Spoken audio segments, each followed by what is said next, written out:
आइए,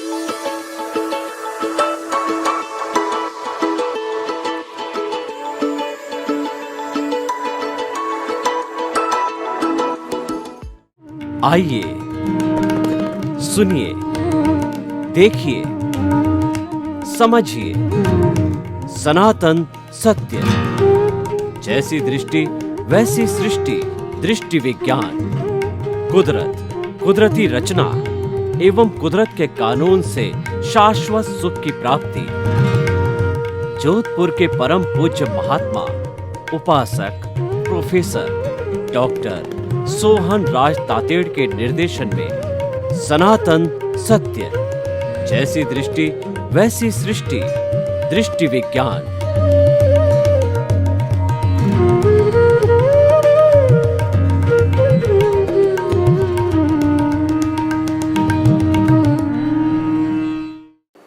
भाई और बहनों, मातृशक्ति को नमन। आज का हमारा अति उत्तम विषय सहनशीलता कैसे बढ़े। सहनशील व्यक्ति एक भगवान का रूप होता है। सहनशील बनने से हम बहुत सी विपदाओं से टल जाते हैं और उसके विरुद्ध अगर हम टकराव में जाते हैं तो हम बहुत बड़ी दुविधा में गिर सकते हैं।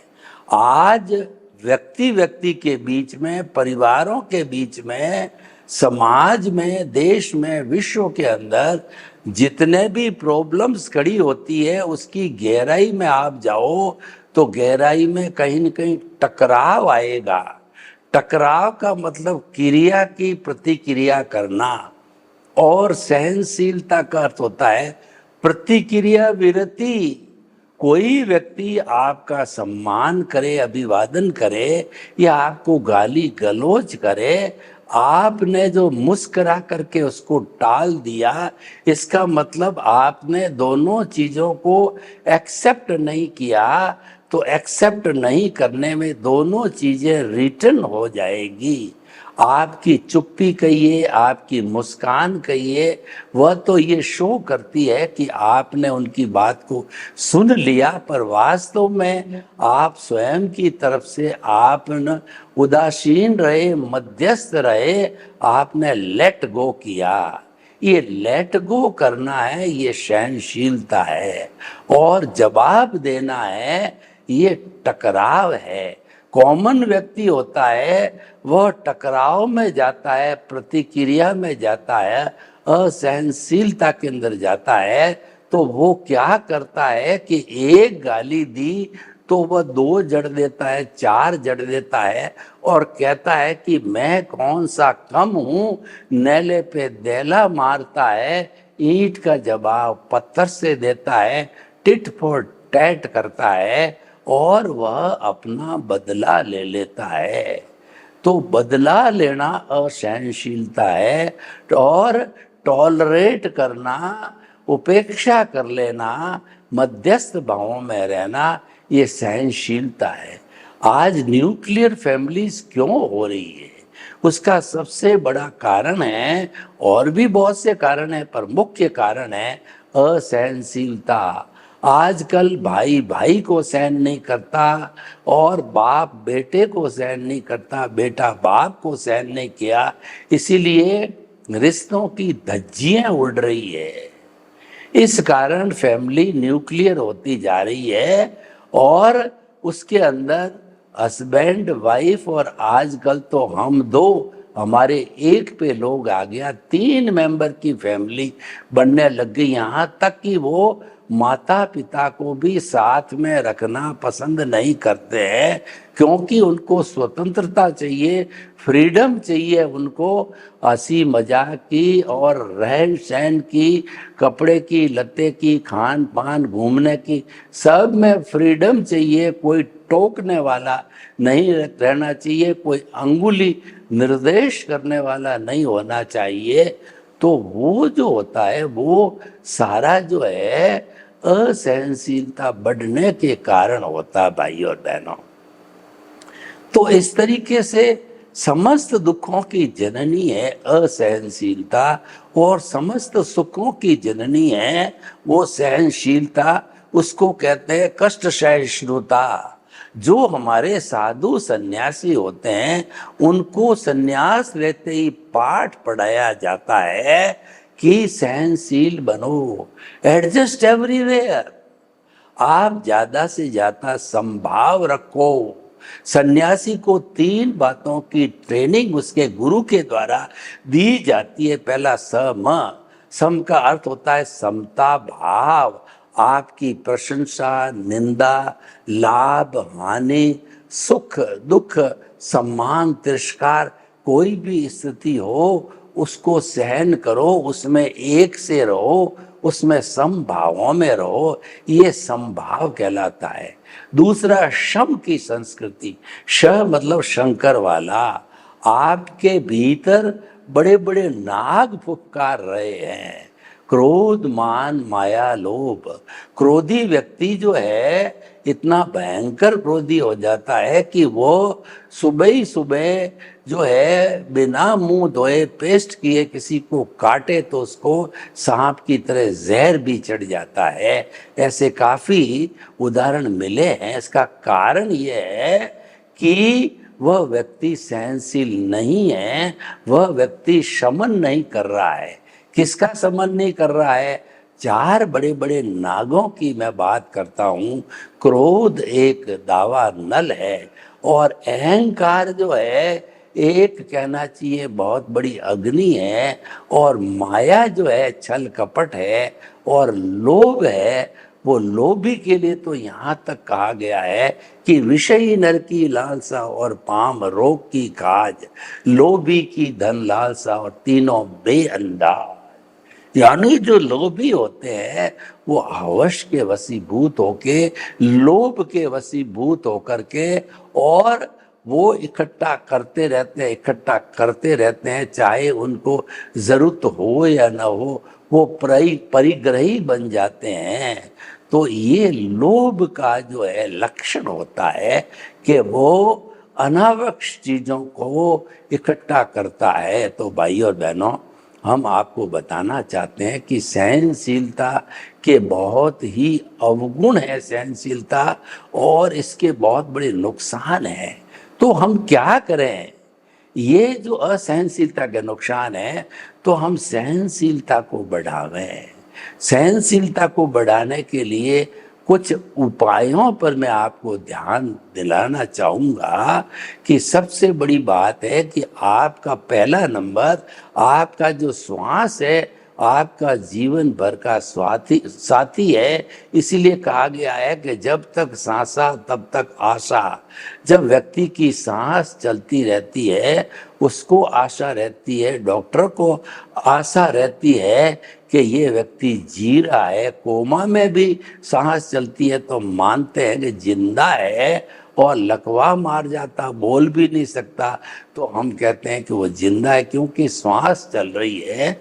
तो ये श्वास को लंबा करना, गहरा करना, शीतल करना, बिना फोर्स दिए धीरे धीरे धीरे बढ़ाना, उससे क्या होगा कि श्वास की जो संख्या है, नॉर्मल व्यक्ति टेंशन फ्री होता है तो वह 16 सांस पर मिनट लेता है। एक सांस लिया निकाला, एक्सहेल इनहेल, इस स्ट्रोक को कहते हैं एक सांस।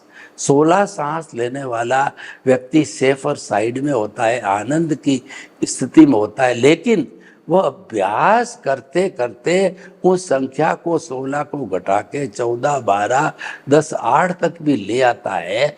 तो ऐसा व्यक्ति जो मिनट के अंदर श्वासों की संख्या को घटाता है, तो मेडिकल साइंस की खोजों के आधार पर हम आपको बताना चाहते हैं ऐसा व्यक्ति सहनशील बन जाएगा। ऐसा व्यक्ति शमन करेगा क्रोध का, अहंकार का, माया का, लोभ का।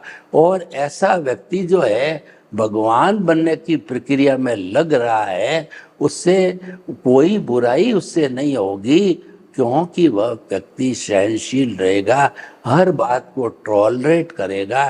टॉलरेट करने की प्रैक्टिस बढ़ जाती है, जिसको कहते हैं क्षमा वीरस्य भूषणम। क्षमा है वो वीरों का आभूषण है। एक कायर व्यक्ति क्षमा नहीं कर सकता है, क्योंकि कायर व्यक्ति तो बदला लेने के अंदर लगा रहता है। क्षमा वही कर सकता है जो सूरवीर है। जे कम्मे सूरा से धम्मे सूरा, जो कर्मवीर होते हैं वही धर्मवीर होते हैं। मात्र जो है एनर्जी का मार्गान्तरण है, यानी एनर्जी की दिशा बदल जाती है, एक तो कर्म की ओर जाती है, एक धर्म की ओर जाती है। क्योंकि व्यक्ति की विटालिटी कर्णवीर्य तो वही है, वो आप कहाँ उपयोग में लेते हो, सदुपयोग करते हो दुरुपयोग करते हो, इस बात पर निर्भर करता है। तो भाई और बहनों, सहनशीलता को कष्ट सहिष्णुता कहा गया है, उसके लिए हमारा सांस लंबा होना चाहिए। दूसरी बात यह है कि आपको कभी भी असहनशीलता की स्थिति आ जावे, क्रोध की स्थिति आ जावे, तो कुछ क्षणों के लिए रुक जाइए, चुप हो जाइए, मौन हो जाइए, मौन व्रत लीजिए। ये 5, 10, 15 सेकंड, अधिकतम 60 सेकंड तक का जो समय है, उसमें क्रोध ठंडा पड़ जाता है।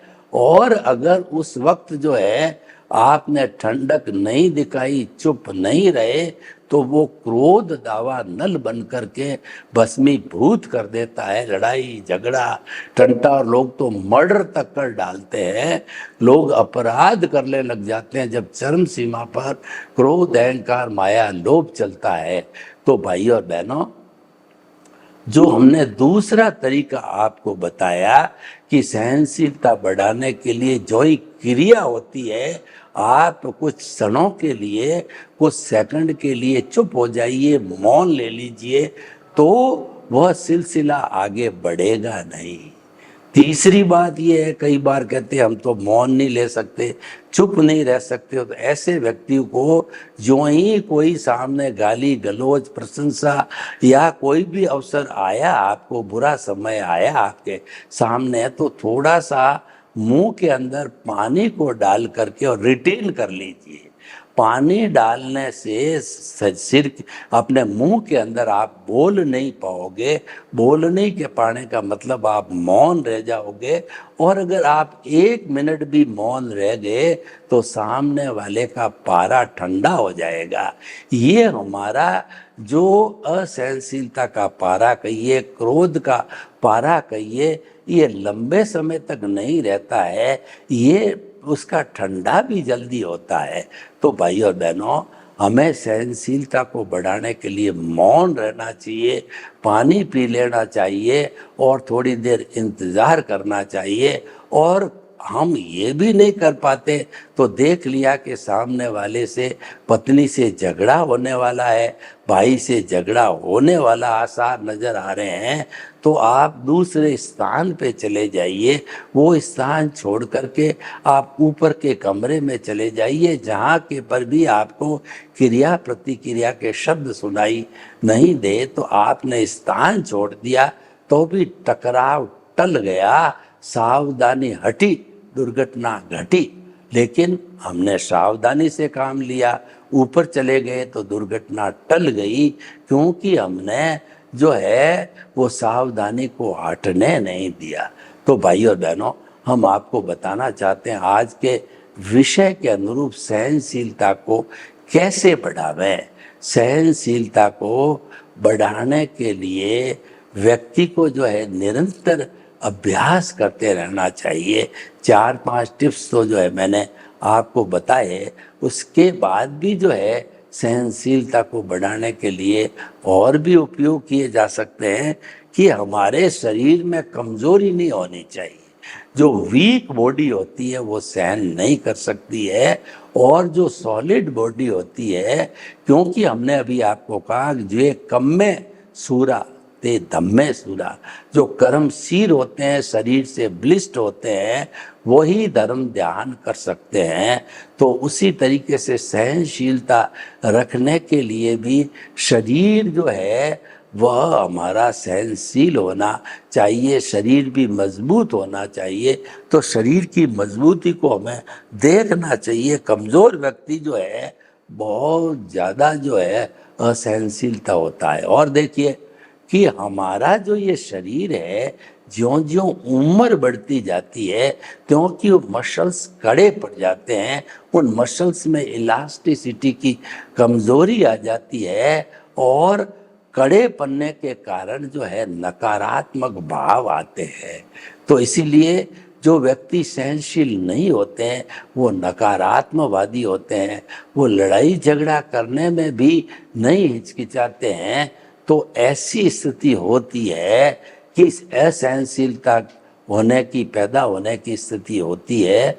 तो हमें इसका प्रबंध जो है भीतरी जगत में करना चाहिए, शमन करना चाहिए। शम शम और श्रम, श्रम करना चाहिए। इसका अर्थ यह है हमको काम हाथ से करना चाहिए।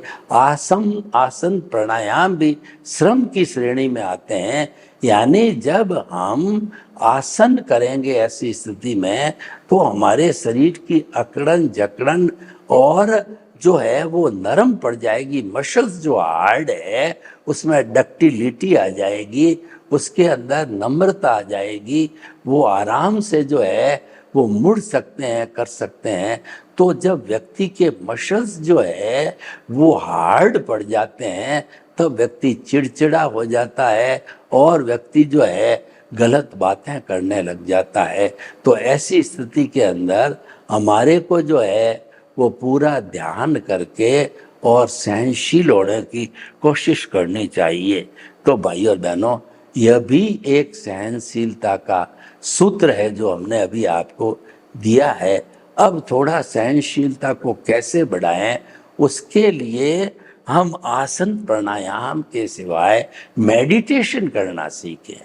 जब हम मेडिटेशन करते हैं तो एक बिंदु पर लंबे समय तक अपने ध्यान को केंद्रित कर लेते हैं। जब हमारा विचारों का तांता रुकता नहीं है तब हम अशांत हो जाते हैं, डिस्टर्ब हो जाते हैं, परटर्ब्ड हो जाते हैं। तो वैसी स्थिति के अंदर हम उलझुल बोलने भी लग जाते हैं और उसका कारण यही है कि जो है टॉलरेंस पावर नहीं है। टॉलरेंस पावर रखने के लिए, बढ़ाने के लिए मेडिटेशन करेंगे तो हमारा जितना जितना मेडिटेशन के समय कायोत्सर्ग होगा, कायोत्सर्ग का अर्थ होता है शरीर होते हुए भी शरीर का भान न होना, उसको विदेह कहा जाता है। आप कर्म तो पीछे से लेके आए हो, वो तो भुगतान आपको करना ही पड़ेगा, लेना देना करना पड़ेगा। जैसी आपकी स्क्रिप्ट लिख के लाए हो या जैसे मन वचन काया की बैटरियां जो है आप चार्ज करके लाए हो, तो हम ये चाहेंगे कि आपका जो है मानना ये होगा कि मैं हर परिस्थिति में सहनशील बनूं। इसीलिए जो लोग हमारे पास आते हैं इंटरेक्ट करने के लिए, उन लोगों की बात को हमें सुनना चाहिए, उसको इग्नोर नहीं करना चाहिए। क्योंकि हो सकता है कि बात जीत के जरिए जो है कोई भी हल निकल जाए। और जो व्यक्ति सहनशील होता है वो हमेशा चिंतन करता है जो प्राप्त है वो पर्याप्त है। यानी वो हमेशा अपने बेडरूम के ऊपर एक पानी का आधा गिलास रखेगा, आधा खाली है आधा भरा हुआ है।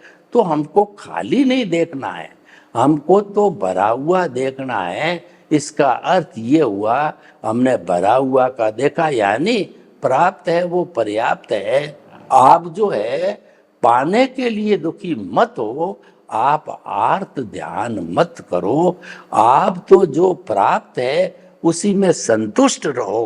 गोधन गज धन बाजी धन और रत्न धन खान, जब आवे संतोष धन सब धन धूरी समान। संतोष धन को प्राप्त करने से सहनशीलता बढ़ती है, क्योंकि हमारे पास जो पर्याप्त प्राप्त है उसको हम पर्याप्त मान लेते हैं और हम नई नई चीजों की कामना नहीं करते, तृष्णा नहीं करते और हम आवश्यकता को नहीं बढ़ाते। देखिए, जो व्यक्ति आवश्यकता को नहीं बढ़ाता है, यानी कि सिंपल लिविंग और हाई थिंकिंग के फार्मूले पर चलता है, तो वह व्यक्ति सहनशील हो सकता है। क्योंकि ये जो कामनाएं हैं वो हमको असहनशील बनाती है, हमको भावुक बनाती है, हमारे विचारों का तांता उलझुल खत्म नहीं होने देती है। तो जो है, हम संतुष्ट होने पर हमारे को सहनशीलता अवश्य ही बढ़ने लग जाएगी। और सहनशील व्यक्ति के नए कर्मों का अर्जन नहीं होता है, क्योंकि नए कर्म जो अर्जित होते हैं वो राग द्वेष से होते हैं। तो राग द्वेष को हमने सम सम और सम यानी मेहनत करके तीनों बातों से उसको अंकुश के अंदर किया। तो अंकुश में करने से जो है हमारी कामना कम हुई, तृष्णा कम हुई। कामना कम वाले के लिए तो कहा गया है कि चाह गई चिंता मिटी और मनुआ बेपरवाह, जिनको कुछ नहीं चाहिए सो ही शहंशाह। यानी कि जिनको संतोष है, जिनको कुछ नहीं चाहिए, वही वास्तव में ईश्वर का रूप होता है। और हर ईश्वर सहनशील होता है, एक्सट्रीम सहनशील तक वहाँ चला जाता है, क्योंकि नेगेटिव थॉट्स उसके तिरोहित होने लग जाते हैं। उसका अभ्यास जो है इतना मजबूत हो जाता है, अनुभव इतना मजबूत हो जाता है कि वो टिट बिट्स को छोड़ देता है, वो प्रतिक्रिया विरति कर लेता है, वो टकराव को टाल देता है, क्योंकि उसके कारणों को वो देखने लगता है कि कारण जो है, इस कारण हमारा टकराव हो रहा है। तो भाई और बहनों, हम आपको बताना चाहते हैं कि आप टकराव टालिए, आप एडजस्ट एवरीवेयर, इन फार्मूले से चलोगे तो आपको निश्चित तौर पे सहनशीलता बढ़ेगी। सहनशीलता बढ़ाने के लिए 5 व्यवहारिक सूत्र मैं आपको देना चाहता हूँ। पहला सूत्र है कि जगत निर्दोष सब मेरा जो है दोष। आपकी सोच के अंदर ये बात फिट होनी चाहिए कि जो है बुरा जो देखन मैं चला, बुरा न मिलिया कोई, जो दिल खोजा आप ना और मुझसे बुरा न कोई। यानी मेरे भीतर जो कर्म का बंधन है, और वो कर्म का बंधन आप तक भी उदय प्रारब्ध के रूप में आता है, आप तक जो है, तो वो जो है हमारा ही दोषी है, और दुनिया में किसी का दोष होता ही नहीं है। कुदरत तो कहती है कि संपूर्ण ब्रह्मांड जो है वह जो है, कहना चाहिए उसमें से जो है कोई भी व्यक्ति जो है वह किसी को दुख नहीं दे सकता।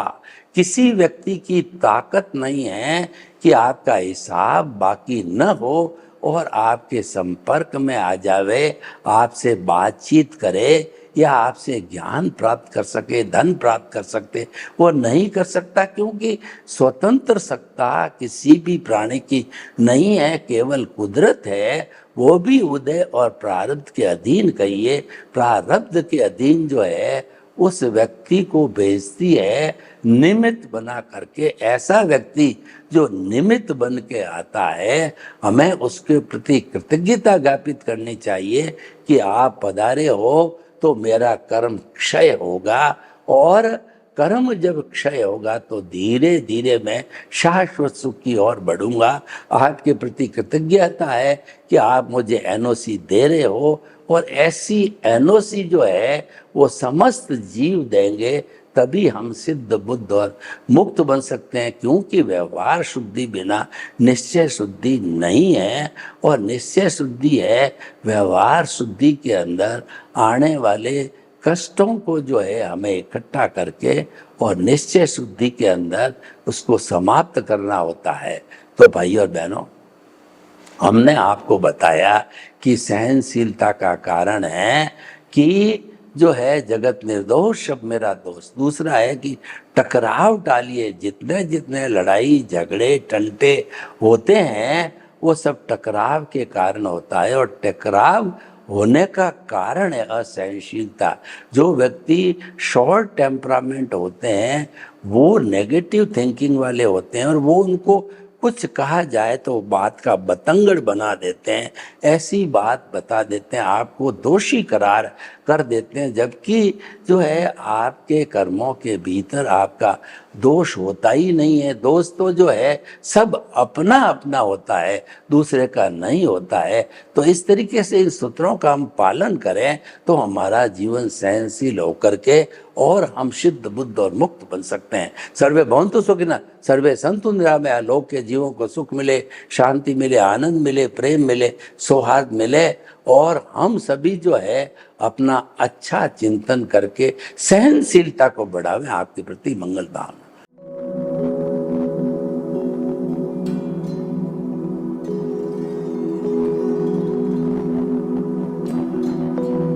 एक ऐसा अंतर्राष्ट्रीय ख्याति प्राप्त मानव जो गुरु प्रेरणा से पिछले 20 वर्षों से वानप्रस्थ जीवन जीते हुए 24 घंटे मानवता की सेवा में संलग्न है। एक ऐसा मानव जो अभी राष्ट्रीय, अंतर्राष्ट्रीय टीवी चैनलों पर 7,500 एपिसोड के माध्यम से सनातन सत्य, आत्मविज्ञान एवं पुनरुत्थान व्यवहार एवं निश्चय जगत के जीवनोपयोगी विषयों पर हृदय स्पर्शी प्रवचन कर चुका है। उस मानव का नाम है महात्मा उपासक प्रोफेसर डॉक्टर सोहन राज तातेड़। प्रोफेसर तातेड़ द्वारा योग, दर्शन, शिक्षा विषयों पर रचित पीएचडी स्तर के 250 शोध ग्रंथ भारत के 100 प्रतिष्ठित विश्वविद्यालयों में शोधार्थी पढ़ रहे हैं तथा वे सभी शोध ग्रंथ वहां की सेंट्रल लाइब्रेरियों में उपलब्ध हैं। महात्मा सोहन राज ने अभी तक हजारों स्कूलों, कॉलेजों, विश्वविद्यालयों एवं संस्थाओं में सेमिनार, वर्कशॉप, कैंप लगाकर लाखों विद्यार्थियों को योग, दर्शन, शिक्षा का प्रशिक्षण देकर उन्हें सुसंस्कारित किया। डॉक्टर तातेड़ ने भारतीय संस्कृति उत्थान के 4000 से अधिक समसामयिक विषयों पर आर्टिकल लिखकर ऑनलाइन जर्नल, पत्रिकाओं, वेबसाइट्स पर प्रकाशित किया, जिसका उपयोग लाखों पाठक कर रहे हैं। उपासक तातेड़ के 5000 से अधिक आज का सुविचार, आज का शुभ संदेश, आज का मंगल भावना योग आदि चिंतन websites, Twitter, blogger, Facebook, YouTube माध्यमों से लाखों लोग अपना जीवन निर्माण कर रहे हैं। मानवता के मसीहा ऐसे महामानव महात्मा सोहन राज तातेड़ के प्रोफाइल को अभी तक विश्व के 20 लाख दर्शक यूट्यूब पर, 12 लाख गूगल पर एवं लाखों दर्शक फेसबुक, ब्लॉगर, ट्विटर और इंस्टाग्राम पर देख चुके हैं।